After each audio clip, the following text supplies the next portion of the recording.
everyone! I'm actually on my first day with Rami and Marco, so the program has officially ended.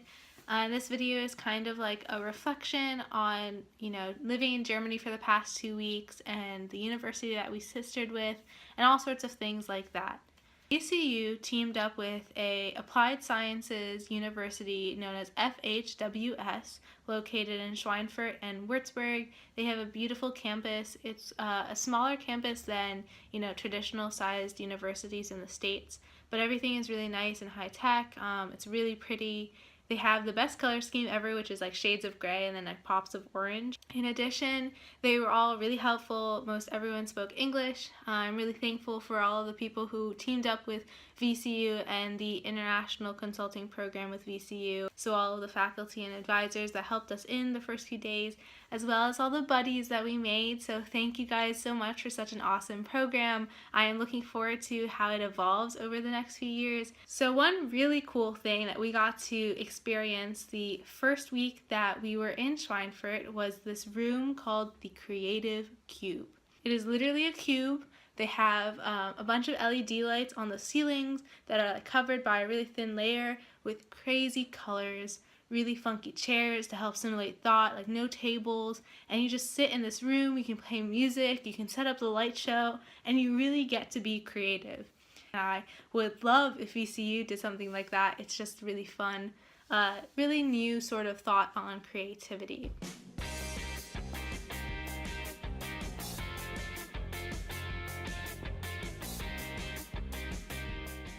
During our time at FHWS and Schweinfurt, we actually were introduced to some Indian students who are going to Christ University in India, who actually are doing a study abroad 6-month session at FHWS. They performed for us, which is what you're about to see, and it was really impressive. We had nothing to show for it, which is unfortunate.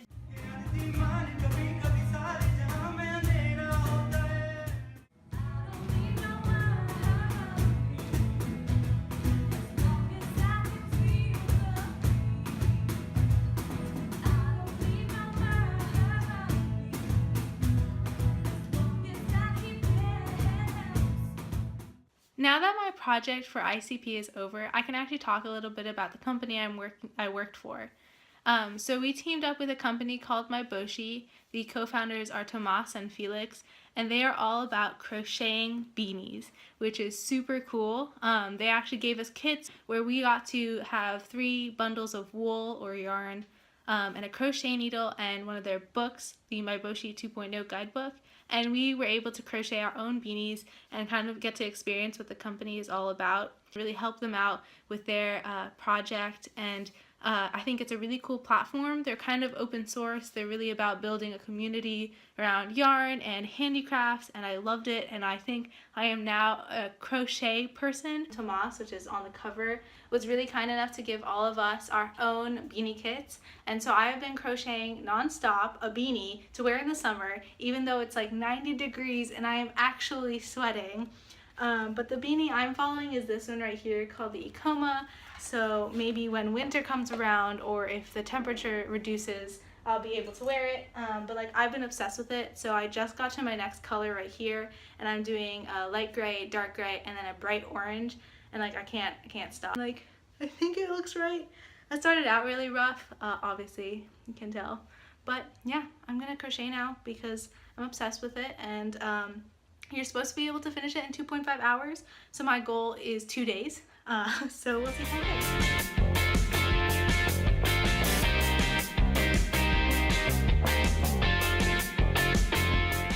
So this is the hat that I made. Ta-da! Unfortunately, they're not in the US yet, but hopefully in the next few years they will be. They do distribute in the UK and a few other countries, but are mainly located in Germany. This is their guidebook though, which really helped me. So like this was my completed beanie, but it was a really cool company, and I am super thankful that I got to meet them. First we have Sarah. If you're not viewing Sarah's vlog, something is wrong. She hasn't told you about her vlog, or you just don't know how to get there. you haven't seen Sarah's blog, something Blog, is wrong. B. Something is wrong. Right. And so Sarah, I send you the link. Sarah. Thank you. Now that I've talked a little bit about, my program and all about what I did in Schweinfurt, I kind of just wanted to talk a little bit about the differences that I noticed between Germany and the US. Amazing food-related thing that I will miss so much when I go back home is doner kebab.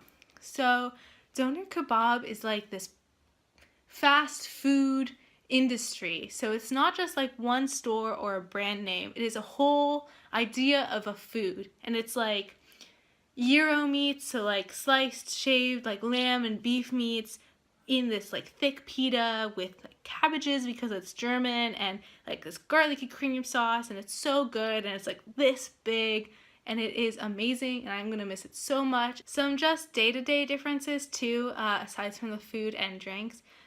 Cars actually kind of like hop up on the curb when they park. Schweinfurt specifically too, bike lanes existed on the sidewalks, so they'd have these really large sidewalks and a line going down it, so you would know bike lanes are on the left, and on the right hand side it's for walking.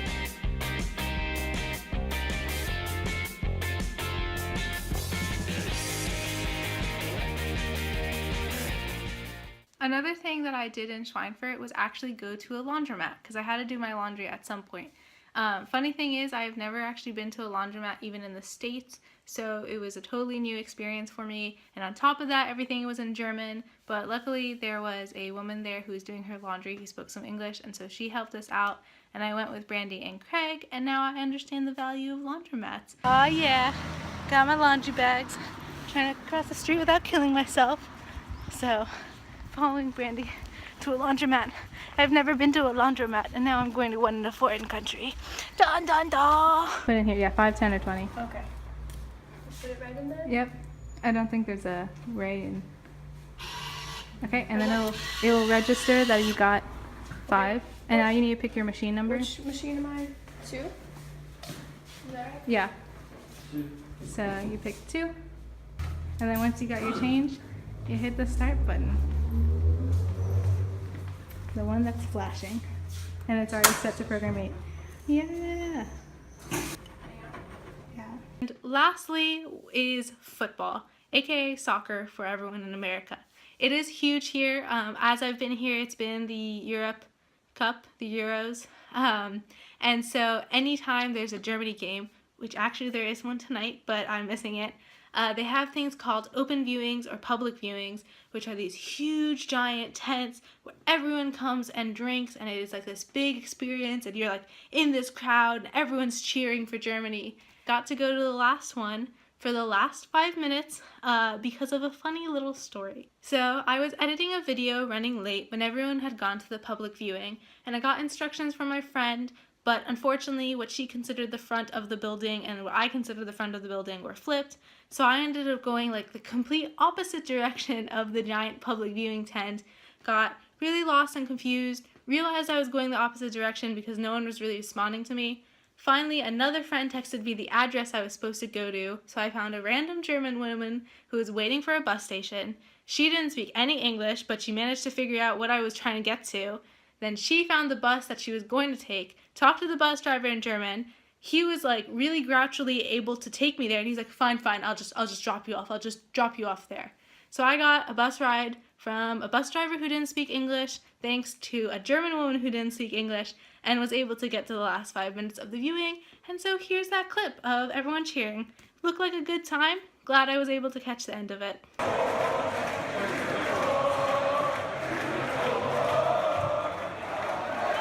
Overall, that was my experience in Germany. When it comes to my weekend trip to Munich, that's actually going to be in a different video.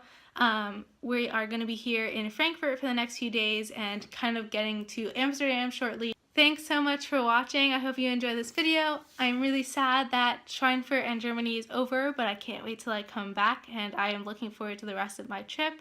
Make sure to subscribe for more content, and I will see you in the next video. Goodbye! Mwah.